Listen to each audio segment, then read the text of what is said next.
The streaming space remains as active and competitive as ever. Yeah, the year is going out the way it began, with movement. In our latest State of Streaming update, we cover 5 of the hottest trends and developments to help you stay on top of what's happening in the streaming space. Let's start with the House of Mouse and cover the shakeup going on in Disney's ranks. It's been a rough year for the Walt Disney Company. After falling into political trouble and getting entangled in a lawsuit with Black Widow star Scarlett Johansson, Disney was sued by YouTube TV users in multiple states for raising subscription prices for ESPN and other cable channels.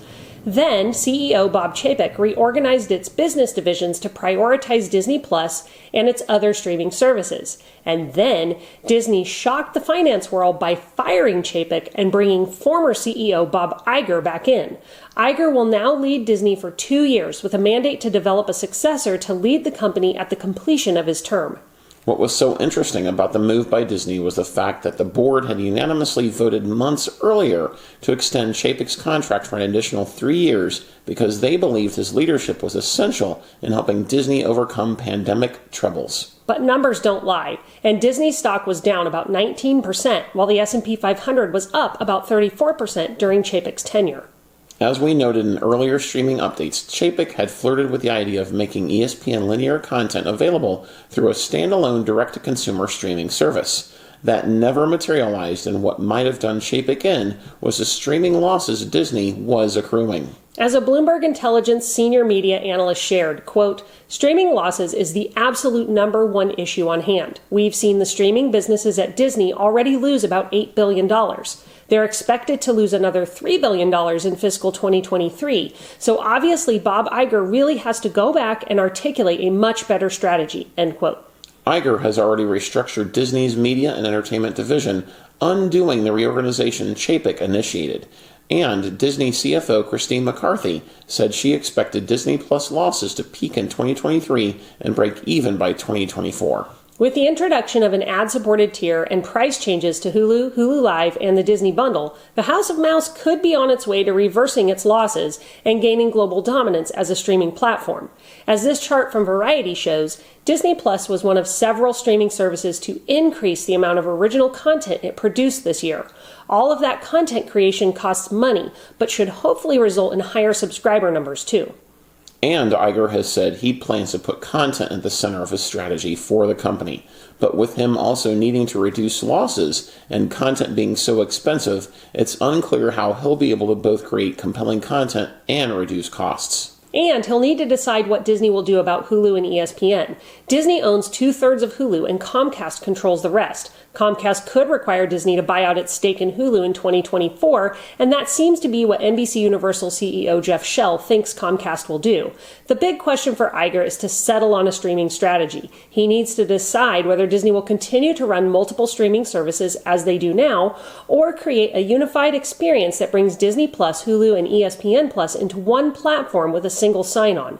ESPN generates the most income for Disney, and there had been chatter that Chapek might create a direct-to-consumer option for ESPN content that is now only available through cable or live TV streaming services. But Chapek is gone, and any rumors of ESPN as a standalone streaming service have been squashed. One thing we can be sure of is that Disney will do what makes it profitable. Speaking of profitability, let's move on to our second streaming update, HBO Max and Discovery Plus. Warner Bros. Discovery, which owns the two platforms, and the Turner Networks, announced that a combined platform will launch in spring of 2023. And a name has been circulating for that platform, simply known as Max. Some of the thinking behind that has been that it doesn't want to dilute the HBO brand by keeping it in the name of a platform that has so much more and different kinds of content than HBO currently offers. We've talked in the past State of Streaming updates about the many changes that Warner Bros. Discovery CEO David Zaslav has been making since the merger of HBO and Discovery went through. There have been layoffs at CNN, HLN, and HBO, and content has been slashed too. Zaslav compares all of it to painting a mural, calling it messy, hard, challenging work. Obviously, his hope is that all the efforts he's making to slash $3 billion from the company's budget and restructure it around less, but higher quality content will result in something beautiful.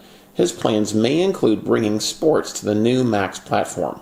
Zaslav has hinted at a new deal with the NBA when its current one expires after the 2024-25 season that could include streaming 40 NBA games per season on the new platform. The company is big in streaming sports internationally as it owns European rights to the Olympics and international streaming rights to soccer, tennis, cycling, and more. It also holds rights domestically to the U.S. men's and women's national soccer team and Champion League rights in Latin America. And it splits NCAA games with CBS and has deals with the NHL and MLB playoff games. And it has the rights to simulcast U.S. Women's World Cup matches airing on TNT on HBO Max. So it has the experience, content, and cachet to do it right. It will be interesting to watch and see what happens over the next year, both in terms of content and what we'll end up having to pay for that content on the new platform. Now let's move on to our third trend, the continued growth of free ad-supported streaming services. It's no secret that people are looking for ways to reduce the amount they spend on TV each month. As streaming services raise their prices, people are increasingly turning to free ad-supported streaming services or FAST options to watch TV. In addition to well-known free options like Pluto and Tubi, there are a number of free services that offer a mix of on-demand and live content, as well as ones that specialize in certain genres like documentaries or comedy. We reviewed some of the best in an earlier video this year. But platforms like Roku and Sling both invested resources into free content this year, and smart TV maker Samsung expanded the content in the FAST service included on all of its newer sets, Samsung TV Plus. We reviewed that service as well. Roku has been particularly busy launching a free ad-supported NHL channel and adding a variety of music and news channels, all free to Roku device users. And Amazon Freevee added the Fubo Sports Network, live games, and original programming to its lineup. The content is getting better and better on free TV streaming services. With costs going up for paid services, media companies are going to continue to invest in free options that they can use to generate revenue through advertising. And while we may not see live broadcasts of NFL games on services like Tubi, there are replays and live streams of other sports like soccer on them. Free services are part of a smart streaming strategy. If you haven't tried a free service yet, watch our video comparing Pluto and Tubi and give one of them a try. Sometimes you can get everything you want with them and an antenna and an on-demand service and take your costs down to next to nothing. Now let's comment on a fourth trend in the streaming space, the continued rise in churning. Churn has been on the rise for some time. As consumers sign up for a streaming service, binge a show, cancel and move on to another one, churn occurs. It also comes from streamers trying services and then finding they aren't happy with the content or ads and canceling them for other ones, or canceling paid subscriptions for free options. Some of it is honestly content overload. There are more than 300 streaming services now to choose from. As the market matures and options multiply, it's natural for viewers to hop from one service to another. A report from Parks Associates indicates that nearly 50% of customers canceled a service, and the most common reasons were that they finished a show they liked, they needed to cut expenses, the promotional price or offer ended, and they couldn't find good programs to watch. People are subscribing to multiple services, and increasingly they're signing up for more niche platforms. The average is up to 6 services per person now. Frankly, we're glad for the churn. Signing up for services to watch a specific show or shows and then canceling to save money is something we recommend often on this channel. As long as services continue to let you cancel for free and without penalty, churn is going to continue, and we don't see anything wrong with that. Let's wrap up with our final streaming trend to update you on NFL Sunday Ticket issues. No state of streaming update would be complete without addressing sports. This time it comes in the form of NFL Sunday Ticket. Yes, we're still waiting to see who will land the popular streaming package. It's been Apple and Amazon for some time now. Rumors are building that Google could swoop in and snag it for YouTube TV. Amazon seems less likely now that it has shelled out $11 billion for Thursday Night Football, and because the NFL has shown its desire to spread access to its games across streaming and linear TV platforms. Roger Goodell has said that he expects Sunday Ticket to be on a streaming service in 2023.